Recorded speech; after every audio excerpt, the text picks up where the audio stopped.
하나님 말씀 데살로니가전서 5장 18절 말씀입니다. 신약성경 332면 데살로니가전서 5장 18절 말씀 한 절이니까 다 같이 말씀을 공부하도록 하겠습니다. 332면 데살로니가전서 5장 18절 말씀 함께 공부하도록 하겠습니다. 범사에 감사하라. 이것이 그리스도 예수 안에서 너희를 향하신 하나님의 뜻이니라. 아멘. 예수님 같이 한번 인사합시다. 당신을 보니 잘마시납니다.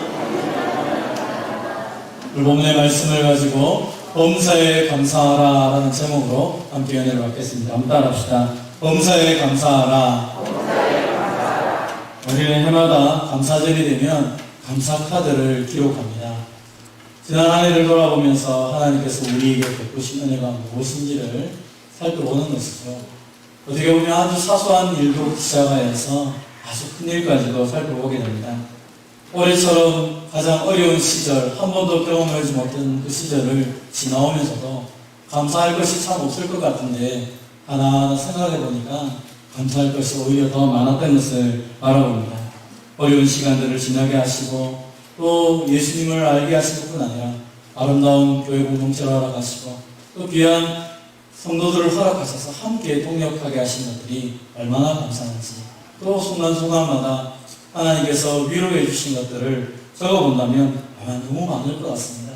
그래서 오늘 감사카드를 기록하신 분들이 계시면 나중에 예배 시간 마칠 때 내어주시고, 그리고 혹시나 기록하지 못한 분들이 있다면 제가 일부 시간 드리겠지만 감사 하루에 3가지라도 연말까지 한번 적어서 우리가 송구의 영신 예배 때 한번 제출을 하면 어떨까 하는 생각이 듭니다.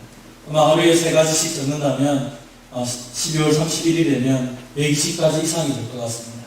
내 인생에 100가지 이상 감사의 제목들을 찾아내고 감사하기 시작한다면 우리의 삶이 많이 변화될 것 같습니다. 정신의사 선생님들이 하신 말씀을 들어보면 사람들에게 감사를 자꾸 하다 보니까 오히려 우울증 약이라든지 다른 것보다도 훨씬 효과가 있다라고 얘기하면서 우울증에 있거나 마음이 힘든 사람을 만날 때 정신과 선생님들이 감사의 일기를 써보라 권유를 많이 합니다. 그리고 자주 만날 때마다 무슨 감사한 일이 있느냐라고 묻는다는 거죠. 감사를 하기 시작하면 나도 모르게 암덩어리도 치료되고 우울증도 치료가 되는 것을 많이 보았다라는 이야기를 들었습니다. 우리 인생 속에서 감사가 떠나가기 시작할 때 우리의 몸과 마음이 많이 병들어가는 것입니다. 그래서 하나님은 우리에게 감사하라는 명령을 주셨습니다. 한번 따라합시다. 범사에 감사하라는 것은 모든 것을 감사하라는 말씀입니다. 우리 인생에 보면 감사할 일들이 많지요. 그러나 반대로 감사하기보다는 원망하거나 불평한 일도 많은 것입니다. 전도서 3장에 보면 우리 인생에 참 많은 일들이 있음을 기록합니다. 날 때가 있고 죽을 때가 있습니다. 심을 때가 있고 뽑을 때가 있죠. 죽일 때가 있고 치료할 때가 있습니다. 우리 인생을 돌아보면 슬플 때도 있고 춤을 출 때도 있는 것입니다. 찾을 때가 있으면 잃어버릴 때도 있고, 그래서 온갖 것들이 많이 있습니다. 때로는 우리가 사랑하고 평화롭고 또 우리가 많은 것을 세운다면 기뻐할 것입니다. 그런데 우리 인생에 세웠던 것들이 허물어지고 죽고 이별하고 잃어버린다면 우리는 불평하고 원망할 수 있다는 것입니다. 그런데 하나님께서 이 모든 상황 속에서 이 모든 경우를 통틀어서 감사하라라고 말씀을 합니다. 사실 우리는 이 모든 일에 감사하는 이 이야기와 비슷한 일을 한 가지 할 때가 있습니다. 바로 결혼할 때 우리가 사역을 하죠. 기쁠 때나 슬플 때나 강건할 때나 힘들거나 부유하거나 가난하는 모든 경우에 있어서 내가 부부의 신의를 저버리지 않고 당신을 사랑하겠습니다 라고 고백을 하고 결혼을 합니다. 그래서 우리 배우자를 향하여서 처음 내가 결혼할 때 이 마음을 가지고 어떤 형편이든지 내가 당신을 사랑하겠습니다 라고 이야기를 합니다. 그런데 세월이 지나면 어떻습니까? 기쁜 일을 만나면 정말 당신 때문에 기쁩니다 라고 얘기를 합니다. 또 건강하고 좋은 일이 생기면 내가 당신하고 결혼을 잘했습니다 이런 얘기를 하기도 합니다. 그런데 막상 이 배우자 때문에 슬픈 일을 당하거나 병이 들거나 어려움을 당하게 되면 내가 당신하고 결혼해가지고 왜 내 인생이 이거밖에 안 됐는가 불평하고 원망하기 쉽습니다. 그러나 어떤 분들은 이 여러 가지 상황들 속에서도 이 모든 경우에 내가 서약했기 때문에 당신에게 감사하고 당신과 함께 더 가겠습니다 라고 말하기도 합니다. 또 어떤 부부들은 이렇기 때문에 내가 당신하고 더 이상 살 수가 없어 헤어지자라고 말하기도 한다는 것입니다. 중요한 것은 무엇입니까? 기쁘거나 슬프거나 강건하거나 병들거나 부유하거나 가난하거나 서로에 대한 신의가 서로에 대한 믿음이 파괴되지 않는다면 같이 갈 수 있는 것입니다. 그럼에도 불구하고 서로에 대해서 신의가 있지 않으면 아무리 좋은 일이 많기 때문에 서로가 헤어지는 일들을 만나게 되는 것입니다. 우리 인생과 마찬가지입니다. 하나님께서 우리에게 참 많은 것을 허락하십니다. 좋은 일, 슬픈 일, 감사할 일, 강건한 것, 또 약한 거, 어려운 것. 그러나 하나님에 대한 신의가 분명하고 하나님을 제대로 믿기 시작하면 우리는 이 모든 상황 속에서 감사할 수 있는 것입니다. 그러나 그렇지 못하면 하나님에 대한 믿음이 떨어지기 시작하면 우리는 만나는 모든 일들을 향하여서 하나님을 원망하고 불평하기 시작하는 것입니다. 그래서 오늘 우리에게 하나님 말씀하십니다. 범사에 감사하라. 너 모든 상황 속에서 나를 향하여서 감사하라 라고 하나님 말씀하고 있는 것입니다. 그렇다면 우리가 어떻게 범사에 감사할 수 있습니까? 그럼 따라합시다. 하나님의 사랑을 확신해야 합니다.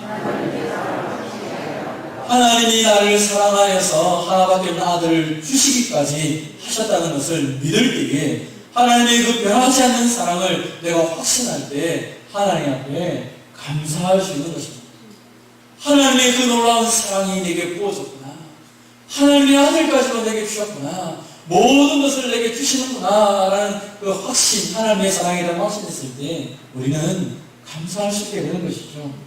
그리고 하나님께서 내 모든 인생을 통하여 합력하여 선을 이루신다는 그 믿음이 있을 때 우리는 감사하며 나아갈 수 있는 것입니다.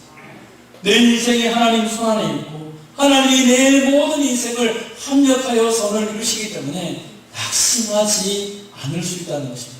사랑하는 성도 여러분, 여러분의 인생의 모든 순간순간 가운데 하나님이 나를 붙잡고 있다는 사실을 믿으시기를 바랍니다. 기쁠 때든지 슬플 때든지 내 인생에 좋은 일이 있을든지 안 좋은 상황이 될지라도 그 모든 상황까지도 하나님께서 합력하여 선을 이루실 뿐 아니라 혹 이 세상이 악하여서 내 인생에 어려움이 닥치고 악한 것이 내 인생을 망친다 할지라도 그 악한 것을 하나님이 선으로 바꿀 수 있기 때문에 우리 하나님 앞에 감사하며 살아갈 수 있는 것입니다. 사랑하는 성도 여러분, 하나님이 나를 사랑하셔서 하나밖에 없는 아들 예수님을 주셨습니다.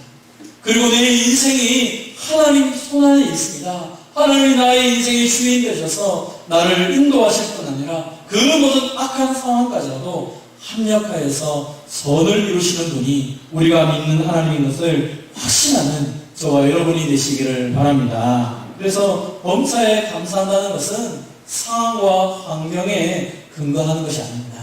사람들은 좋으면 감사하고 싫으면 불평합니다. 환경이나 상황이 나에게 감사를 하게 하기도 하고 불평하기도 할 수 있다고 말합니다. 그러나 성경은 우리에게 상황과 환경이 아니라 우리가 하나님에 대한 분명한 믿음이 있으면 어떤 형편에 속하든지 감사할 수 있다라고 말합니다. 그래서 범사에 감사하는 것은 하나님에 대한 신실한 하나님을 믿는 그 믿음에서부터 시작이 되는 것입니다. 하나님을 믿기 때문에 우리가 어떤 상황 속에서든지 감사할 수 있다는 것입니다. 하나님이 우리 인생을 붙잡고 계시고 하나님이 합력하여 선을 이루시고 하나님이 나를 사랑하시는데 무엇이 염려가 되겠습니까? 그래서 그 하나님을 믿음의 눈으로 바라보기 시작할 때 우리는 온 세상을 하나님의 눈으로 바라보며 감사하며 살아갈 수 있는 것입니다. 하나님이 내 인생에 없다면 우리는 불평하고 원망할 수밖에 없는 것이죠. 사랑하는 성도 여러분, 더 이상 환경의 영향을 받지 마시고 내 인생을 붙잡고 계시고 나를 인도하시고 나를 합력하여 선을 이루시는 그 하나님을 신뢰하면서 감사하며 살아가는 저와 여러분 되시기를 주님의 이름으로 축원드립니다. 한번 따라합시다. 범사에 감사한다는 것은 하나님의 말씀에 절대적으로 순종함을 의미합니다. 하나님께서 우리에게 범사에 감사하라라고 명령을 내리셨죠. 방금 말씀드렸던 것처럼 우리 인생은 파란만장합니다. 그래서 모든 상황을 두고 감사한다는 것은 쉽지 않습니다. 그렇지만 오늘 하나님께서 우리에게 너희가 범사에 감사하며 살아가는 것이 너희를 향하신 나의 뜻이다, 하나님의 뜻이다 라고 우리에게 말씀을 하고 있습니다. 그럼 우리가 우리 자녀들에게 아빠는 이런 소원이 있어, 엄마는 이런 소원이 있어 라고 종종 말할 때가 있습니다. 아이들을 향하여서 나는 네가 이런 사람이 되었으면 좋겠고 이걸 하면 좋겠어 라고 말을 합니다. 그런데 아이가 할 수 없는 것을 내가 말하면서 이것이 나의 뜻이니까 너 해야 돼 라고 말한다면 우리는 실망하게 될 것입니다. 자녀들이 가장 가슴 아파하는 것이 무엇입니까? 할 수 없는 것을 부모가 요구하기 시작할 때 자녀들은 마음의 상처를 가지고 더 이상 하지 못하기 때문에 절망하며 삐뚤어지는 것을 바라봅니다. 그렇다면 범사에 감사하라, 모든 상황 속에서 감사하라, 하나님 우리에게 이 말씀을 주셨는데 우리는 할 수 있습니까? 우리의 본성으로는 할 수가 없는 것입니다. 어떻게 범사에 감사할 수 있습니까? 안 좋은 일을 만났는데, 사업에 실패했는데, 우리 자녀가 원하는 것에서 떨어졌는데, 내가 즐거움을 고통당하고 있는데, 하면 할수록 어려움이 닥치는데 어떻게 감사할 수 있습니까? 그렇다면 이 하나님의 말씀은 우리가 할 수 없는 것이기에 하나님께서 우리를 향하여 그 큰 꿈을 가지고 말을 하지만 우리에게는 큰 부담으로 안는 말씀일까요? 오늘 성경은 우리에게 그렇지 않다라고 말씀을 하고 있습니다. 범사에 감사하라. 이것이 그리스도 예수 안에서 너희를 향하신 하나님의 뜻이다. 어떻게 범사에 감사할 수 있습니까? 그리스도 예수 안에 있으면 가능하다라고 우리에게 말씀하는 것입니다. 나의 본능으로는 감사할 수 없지만 예수님 안에 있으면, 예수님을 믿고 있으면, 예수님과 함께 있으면 그 모든 상황 속에서도 감사할 수 있는 사람이 된다라고 우리에게 말씀을 하고 있는 것입니다. 그래서 우리의 감사하는 것은 믿음이 필요한 것입니다. 내가 보기에 감사할 상황이 아닙니다. 내 생각에 감사할 상황이 아닙니다. 그럼에도 불구하고 예수님 안에서 말씀에 근거하여서 이것을 바라보니까 감사할 수 있게 되는 것이죠. 그래서 감사하는 것 자체는 믿음에 근거하여서 하나님을 의지하는 사람만이 할 수 있는 것입니다.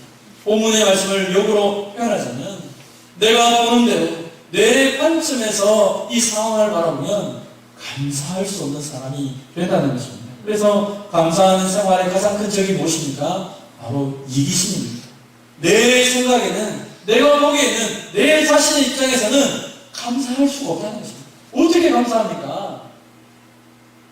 내가 옆 사람과 비교해보니까 내가 감사할 조건이 없는 것입니다. 전에는 결혼만 하면 감사했는데, 아니 옆집에 배우자를 보니까 우리 배우자가 더 나은 것입니다. 내 남편보다 옆집 남편이 더 나은 것입니다. 전에는 아이가 공부만 하면 되는 줄 알았는데 옆집 아이가 더 잘하는 것입니다. 화가 나기 시작하는 것입니다. 전에는 몸이 좀 건강하면 괜찮은 줄 알았습니다. 그런데 아름답게 꾸며져 있는 옆집 여자를 보니까 화가 나기 시작하는 것입니다. 내가 왜 이 사람하고 결혼해서 내 인생이 이거밖에 되지 않을까? 내가 근데 선택을 제대로 했으면 내가 그렇지 않았을 건데 왜 그랬을까? 비교하기 시작하고 내 마음에 욕심이 일어나기 시작하니까 자꾸 불평이 생기는 것입니다. 그래서 사람이 하는 가장 어리석은 삶의 행동이 무엇입니까? 다른 사람과 비교하여서 다른 사람을 부러워하는 것입니다. 저 사람 얼마나 행복할까? 저 사람 얼마나 좋을까? 안 행복합니다. 다 비슷합니다. 그런데 자꾸 어떤 것을 부러워하기 시작하고 비교하기 시작하다 보니까 내가 오늘 살고 있는 이 모든 인생이 비참하고 비굴하게 보이는 것입니다. 그래서 하나님 앞에 원망하는 것입니다. 하나님, 이전에 내가 이 선택을 잘했으면, 그때 하나님 내게 정신 차리게 해가지고 이 선택을 하게 했으면 내 인생이 아름다웠을 건데, 저 사람과 저 사람, 내가 저걸 선택할 수 있었는데 왜 저 친구는 잘 되고 난 안 되었어? 자꾸 부러워하기만 하고 하나님을 향하여 원망하는 마음이 자꾸 싹 트서 하나님을 향해서 이제는 하나님 못 믿겠어 라고까지 말이 나온다는 것입니다. 또한 과거에 얽매여 있는 사람들을 봅니다. 그 과거의 일 때문에 오늘을 살아가지 못하는 것입니다. 과거에 내 인생 가운데 일어난 그 아픔 때문에 오늘 역시 내 인생은 망한 인생이야 라고 말하며 살아가는 것입니다. 왜 하나님은 그때 내게 은혜를 주시지 않아서 그때 그 순간에 나로 하여금 노하지 못하게 하셔서 왜 나로 하여금 지금 이렇게 살아가게 하시는가? 사람들은 비판을 하고 원망을 하고 불평을 하며 살아가는 것입니다. 과거에 얽매여서 오늘 하나님께서 내게 주신 은혜에 감사하며 살아가지 못하고 있다면 가장 어리석은 사람이라고 성경은 얘기하는 것입니다. 아니 목사님 입장을 바꿔놓고 생각해 보십시오. 하나님 입장을 놓고 생각해 보십시오. 내 영혼이라면 동일하게 원망하실걸요? 아마 그렇게 말하실 분들이 있을 것입니다. 우리가 살아가다 보면 아프고 고통스럽고 창피한 육체의 가시가 우리 가운데 있을 것입니다. 남들에게 없는 병들이 나에게 있고 복잡한 이 과정 속에 나를 하나님 보내셔서 이 복잡한 과정 속에 내가 태어나서 이 힘든 상황들을 헤쳐나가고 있고 또 내가 하면 할수록 많은 실패를 경험하였고 내가 상처를 받았고 트라우마 가운데 속에서 아무도 이 순간 속에는 감사는커녕 살아있는 것만 해도 대단한 걸요 하면서 하나님 앞에 원망하며 살아갈 수 있을 것입니다. 그것은 우리뿐 아니라 믿음의 사람들도 마찬가지 아닙니까? 육체의 가시가 없는 사람이 이 땅에 어디 있습니까? 다 있다는 것입니다. 특별히 성경에 보면 사도 바울이 자신의 육체의 가시를 놓고 하나님 앞에 기도하는 내용을 봅니다. 어떤 사람은 사도 바울이 눈이 어두워서 안짐 때문에 그 고통스러웠다 말하기도 합니다. 그러나 많은 성경학자들은 아마 이 사도 바울이 간질병이 있었지 않았나 생각합니다. 말씀을 전하다가 갑자기 거품 물고 쓰러진다는 것입니다. 여러분 한번 생각해 보십시오. 제가 오늘 여러분에게 하나님의 사랑을 말씀하고 제가 기도하면 병이 났는데 내가 간질병으로 쓰러져 거품 물고 있고 푹푹 쓰러져 있다 생각해 보세요. 사람들이 그 사람을 어떻게 생각할까요? 저 사람 진짜 하나님 사람 맞나? 저 사람 진짜 다른 사람 다 고치면서 자기는 질병 가운데 있는데 저게 무슨 하나님의 사람이야? 사람들이 말하지 않아도 그 눈빛을 보았을 때 고통스러웠을 것입니다. 그래서 바울이 하나님 앞에 간절히 기도했다고 성경합니다. 하나님, 내가 하나님의 사람입니다. 이 병을 좀 고쳐주십시오. 왜 이 병을 고쳐주지 않습니까? 나는 능력도 많이 있고 기도하는 사람이 맞습니다. 근데 왜 내 병은 낫지 않습니까? 하나님 내게 환상도 보여주고 많은 거 보여주지 않았습니까? 더 큰 일을 할 수 있는데 왜 이 질병으로 인해서 내 인생을 이렇게 아무것도 못하게 만드십니까? 하나님께 간절히 기도했다고 성경은 말하고 있습니다. 그때 기도했을 때 하나님이 그에게 주신 응답이 무엇입니까? 네가 너무 받은 것이 많기 때문에 이 가시로 인하여서 네가 착오하지 않도록 내가 가시를 너에게 주었다라고 하나님이 응답을 주십니다. 그래서 네가 말한 것처럼 너는 능력도 많고 말씀도 잘 전하고 너는 힘이 있고 많은 것을 보았지. 만약 너에게 이 육신의 가시가 없다면 너는 교만한 가운데 살아갈 거야. 네가 전부인 줄 알고 살아갈 거야.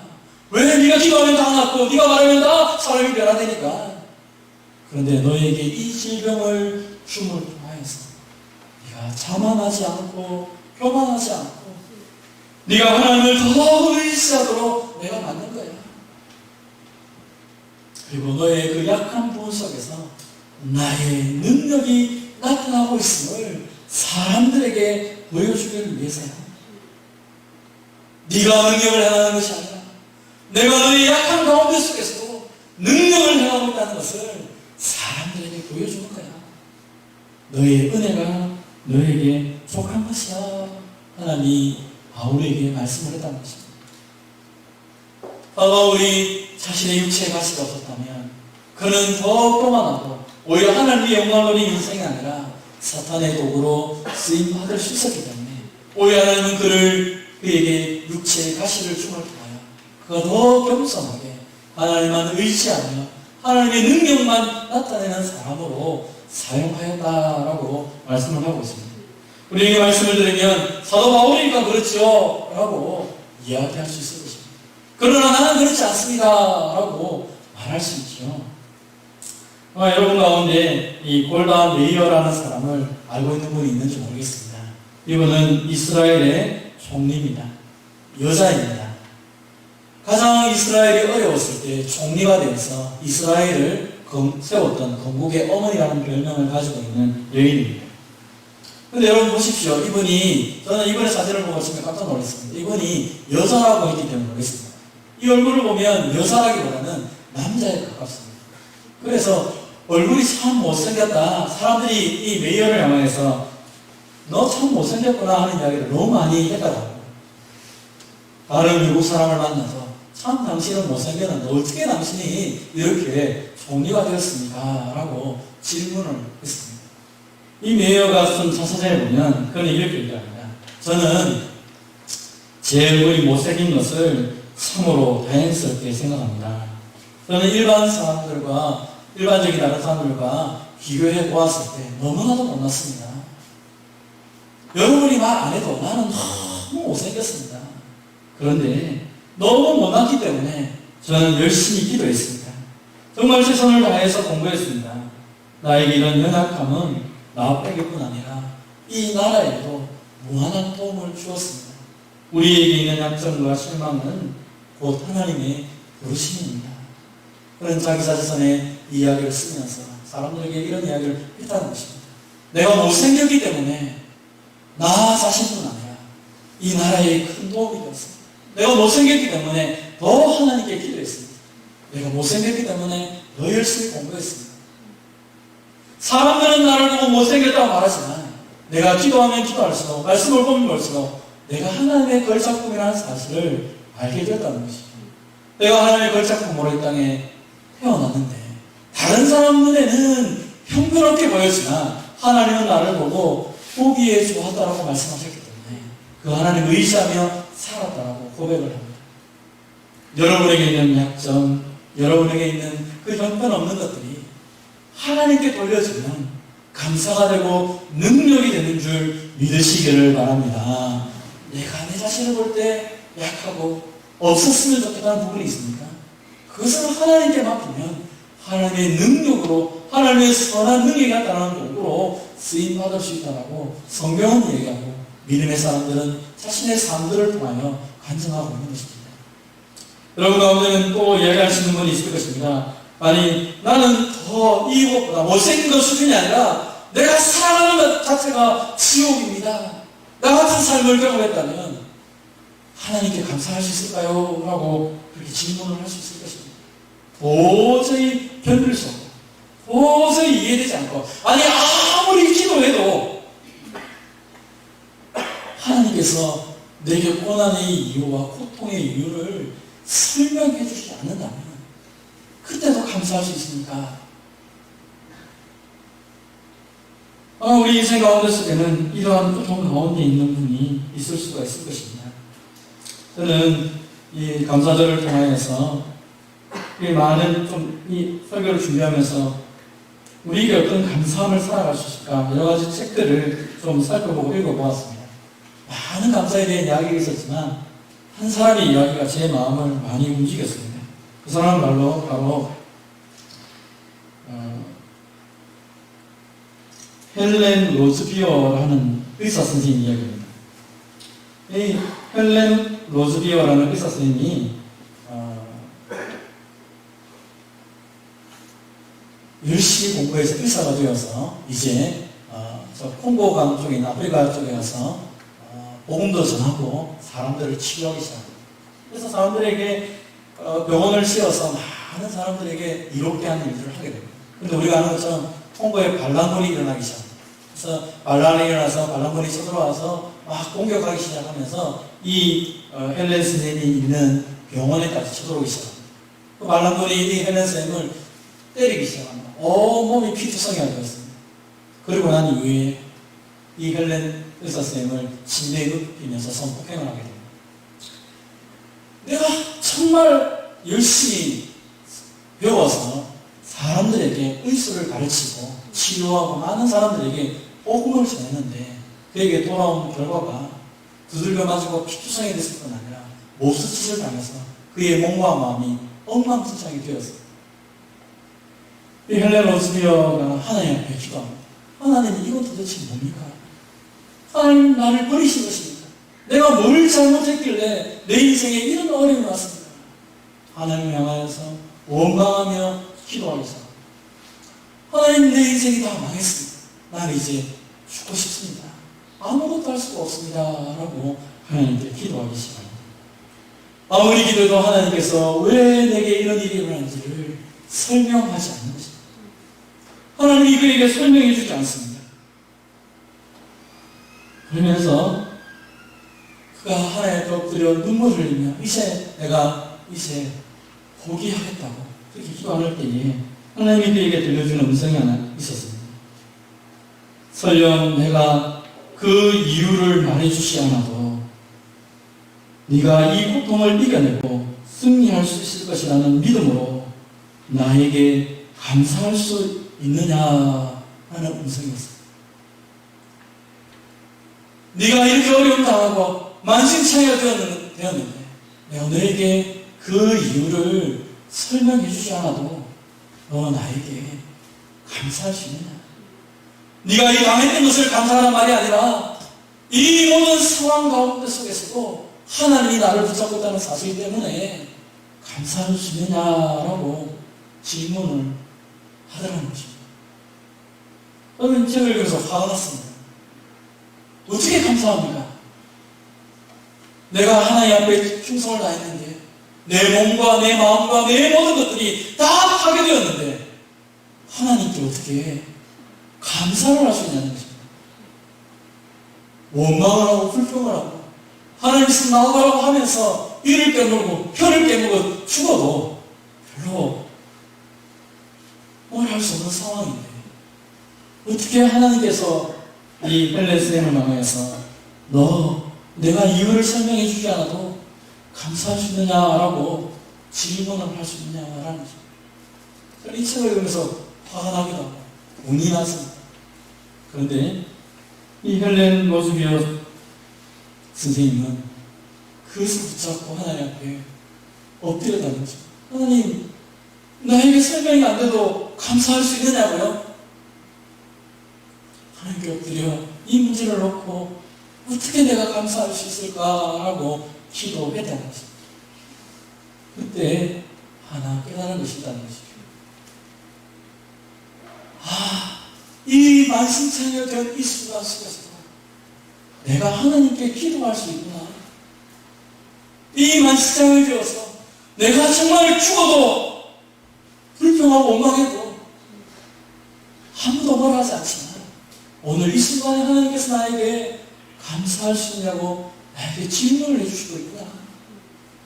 그러면서 자신을 사랑하시는 그 하나님을 깨닫고 그가 다시 몸이 회복되고 하나님의 홍보로 가서 다시 복음을 전했다라고 이야기를 합니다. 사랑하는 성도 여러분, 자기 아들을 아끼지 아니하시고 우리 모든 사람을 위하여 내어주신 하나님께서 우리 인생이 망하기를 원하시겠습니다. 우리가 파괴되고 그 상처투성이로 살아가기를 원하시겠습니까? 하나님께서 그냥 내버려 두셨겠습니까? 내가 다 잃어버려도 하나님도 다 내어놓고 나를 사랑하신 것을 비로소 그 순간에 깨닫게 되고 감사함으로 그 일들을 감당했다는 것입니다. 그래서 감사는 믿음의 결과입니다. 내가 하나님을 믿는 만큼 감사하게 되는 것입니다. 내가 하나님이 역사하는 것을 믿는 만큼 감사하는 것입니다. 내 몸이 깨어지고 내 마음이 깨어지고 아니 내 인생에 답이 없어서 절망할 수밖에 없는 그 상황에 있다 할지라도 하나님이 지금도 나를 붙잡고 계시고 하나님이 지금도 나를 사랑하시고 이 절망 가운데 속에서도 합력하여 선을 이루실 것을 믿을 때에 감사하는 것입니다. 다 잃어보셨습니까? 다 잃어보셨을 때 비로소 하나님이 다 내어주신 십자가의 사랑을 알 수 있게 되었다라고 많은 사람들이 고백을 합니다. 하나밖에 없는 아들을 나를 위해 주신 그 사랑을 다 잃어버리고 난 다음에야 그것이 진짜인 것을 알게 됐다는 것이죠. 그래서 십자가를 바라보고 감사할 수 있게 되는 것이 그것이 믿음의 사랑의 고백인 것입니다. 하나님을 신뢰하면 신뢰할수록 그 십자가를 보고 감사하게 되고 감사하면 감사할수록 하나님의 은혜를 누리며 살아가는 것입니다. 내게 얼마가 하나 더해졌느냐 얼마나 하나 잃어버렸냐 그 뜻이 아니라 하나님이 오늘 나와 함께 계시는 그 놀라운 사랑 오늘 나와 함께 계시는 그 믿음의 확신이 있을 때 더 큰 감사가 이루어지는 것이죠. 그래서 주님을 향하여서 항상 기뻐하라 쉬지 말고 기도하라 범사에 감사하라 라고 말씀하시는 것입니다. 하나님 우리가 기쁘게 살아가기를 위해서 때로 우리 인생의 그 절망 가운데 있을 때마다 십자가를 바라보며 하나님의 그 사랑에 감사하면서 다시 일어서라는 것입니다. 도대체 이해할 수 있는 그 상황 속에서는 그 십자가를 바라보며 그 도대체 이해할 수 있는 하나님의 사랑을 통하여서 감사하며 다시 내 인생을 바라보라고 말씀하는 것입니다. 사탄은 끊임없이 우리에게 말합니다. 아니야, 환경을 바라봐. 다른 사람과 너 비교해봐. 너는 불평해도 괜찮아. 너는 원망해도 괜찮아. 너는 낙심해도 괜찮아. 사탄은 우리에게 자꾸 다른 것과 우리를 비교하여서 우리의 마음을 뒤흔들어가며 하나님을 의심하고 하나님을 믿지 못하게 만들어가고 있는 것입니다. 같이 한번 읽어보겠습니다. 시작. 아무것도 염려하지 말고 다만 모든 일에 기도와 간구로 너희 구할 것을 감사함으로 하나님께 아뢰라. 그리하면 모든 지각에 뛰어난 하나님의 평강이 그리스도 예수 안에서 너희 마음과 생각을 지키시리라. 아멘. 하나님이 내 인생을 붙잡고 있습니다. 하나님이 우리를 붙잡고 계십니다. 아무리 악한 상황에 처할지라도 하나님은 우리를 버리지 않으시고 합력하여서 선을 이루시는 분이십니다. 오늘 그 하나님이 계시기에 그 하나님을 신뢰하기에 우리는 모든 상황 속에서 감사하며 살아가는 것입니다. 때로 이해가 되지 않고 때로 답이 없을지라도 그 하나님께 믿음으로 기도하며 하나님께 맡기시면서 하나님이 이미 우리에게 주셨던 그 십자가 사랑을 바라보며 감사하며 살아갈 수 있는 저와 여러분 되시기를 주님의 이름으로 축원드립니다.